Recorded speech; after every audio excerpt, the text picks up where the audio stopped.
Take Two is brought to you by Pizza Hut. We're taking pizza to where it's never been before, and Bank of Hawaii.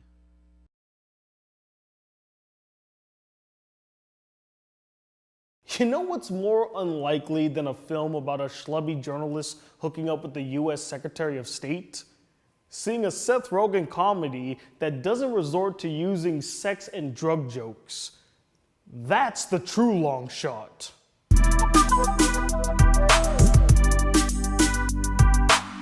Greetings, ladies and gentlemen, and welcome to Take Two, a movie review series critiquing the latest films hitting the cinemas. I'm Tony Whatley II, finally back from my nearly month-long hiatus. Apologies for the lack of content these past few weeks, guys, but we are back in full force, baby.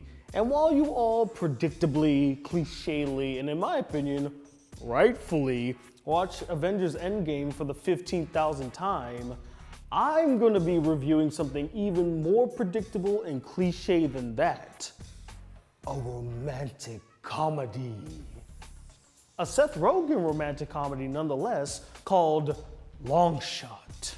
In Long Shot, the U.S. Secretary of State, Charlotte Field, meets a writer named Fred, whom she babysat in the past, and the two form an unlikely relationship. Right from the start, before even seeing the film, Long Shot had three things that I personally enjoy. It's a Seth Rogen comedy, which I'm a huge fan of. This Is the End is still one of my favorite comedies of all time, with one of the greatest comedic exchanges between Danny McBride and James Franco. If you've seen the movie, you know exactly what I'm talking about. I had a blast watching Sausage Party, especially its climax. And although a lot of people were lukewarm towards the film, I really enjoyed watching The Interview. I thought it was a solid spy espionage comedy, and James Franco and Seth Rogen really made that film for me. Secondly, it's a romantic comedy, and I don't think I need to explain how I feel about romantic comedies. I'm a sucker for them. And lastly, the film stars Charlize Theron, who is one of the greatest actresses working in Hollywood today. She elevates everything that she's in. And so with all those three things, Long Shot had a really good chance at being a film that I was thoroughly going to enjoy. And you know what? I sure did. Like most Seth Rogen comedies, its best quality comes from the performance of its two leads. And that is no exception here in Long Shot, as Charlize Theron and Seth Rogen were great in the film. They had dynamic chemistry, hilarious and meaningful banter, and their romance was quite believable. With the best of the two, obviously being the Academy Award winner Charlize Theron. Duh. But I really loved her performance in this film. Whether it be a comedic one or a dramatic one, she nailed every scene that she was in, and she really showed off her comedic chops. Sure, she has been in other comedies before, but this might be the funniest performance I've ever seen her give. And you know what? She's kind of a jack of all trades when it comes to picking her roles. She can be in a drama, a comedy, an action film, an over-the-top sci-fi film. She just can do it all. The story, while being quite predictable, you know, the curse of being a rom-com after all, was still fun and engaging. And I personally enjoyed the whole angle of the schlubby, passionate, idealistic journalist teaming up with a bureaucrat, a politician, the literal US Secretary of State.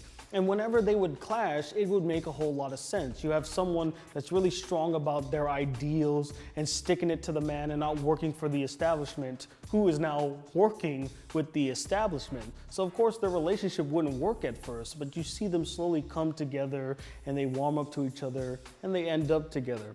Every rom-com fan's jam. And unsurprisingly, I found the comedy to be solid and effective. Sure, there are some misses here and there and bits that drag on for far too long that they overstay their welcome, but for the most part, I was consistently laughing throughout the film, especially scenes between Charlize Theron and Seth Rogen's character, as their comedic chemistry is so on point. But like with most rom-coms and Seth Rogen comedies as well, I did find quite a few issues with Long Shot, starting with the side characters, as I found a majority of them to be either pointless, ineffectual, or never really reaching their full potential.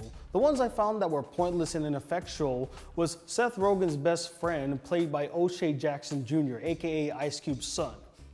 He just felt like he was trying too hard to be funny, which made him less funny. To sum it all up, he's just not as charismatic or hilarious as his father, and he for damn sure is no James Franco.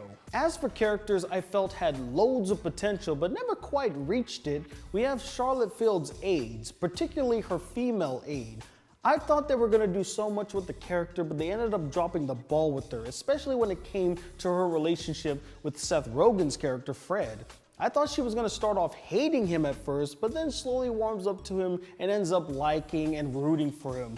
But they kind of stop midway through her development and they just don't do anything with their character. She basically flatlines, both as a character and as a comedic element of the film, as she's not all that funny. Another issue, which I mentioned briefly before, so I won't dwell on it for too long, some of the jokes, yeah, they didn't register, they didn't land, I didn't find all that funny, especially the on-the-nose political humor. Some of them worked, like the jabs at Fox News, which I found hilariously over the top, yet very accurate. But then there was also this whole bit dealing with a character that looks very reminiscent to Steve Bannon. And while I got what they were trying to do, it was just too obvious. I didn't find it funny, and I hate that they kept resorting back to it. One time was good enough. I don't need to see that ugly face 3 times throughout the film. And there were quite a few comedic bits that just dragged on for far too long, which leads to my final issue with the film. It's a bit too long. I mean, a romantic comedy does not need to be the length of a Marvel Studios film. This film is nearly 2 hours long. You could have trimmed out a lot of these comedic bits. There's this one where Fred encounters one of the aides doing something and he's surprised by it. That whole exchange really could have been taken out of the film because it adds nothing to those characters and wasn't really all that shocking or funny. But when it comes down to it, I found Longshot to be a very entertaining and funny film that satisfied me both as a Seth Rogen comedy fan and a romantic comedy fan. And that's why I'm gonna give the film 4 laughing Seth Rogens out of 5. And that, ladies and gentlemen, was my take on Longshot. And be sure to share your takes in the comment section below. And now it's time to share our favorite comment from our Dumbo review way back in March.